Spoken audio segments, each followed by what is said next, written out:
की गणपतीला आपण दुर्वाच का वाहतो आणि त्या 21च का? काय ह्याच्या मागे तर्क असेल? दुर्वा ह्या औषधी वनस्पती आहेत, बरोबर? औषधी वनस्पती आहेत. आणि तुम्ही बघितलं की मांजर सुद्धा कधी कधी पोटात दुखायला लागलं की दुर्वा खातं. ग्रास कॅट म्हणतात त्याला लगेच ते ग्रास खात असतं.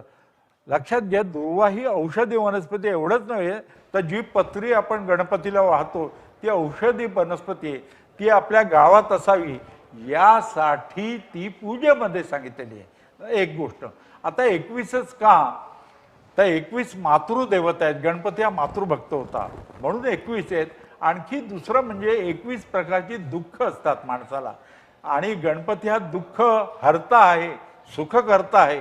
तर दुःख हरण करण्यासाठी 21 प्रकारची दुःख असतात. ती हरण करण्यासाठी आपण 21 दुर्वा, 21 मोदक. किती किती शास्त्र शास्त्रशुद्ध आहे. खरं तर अनेक प्रश्न आहेत पडलेले.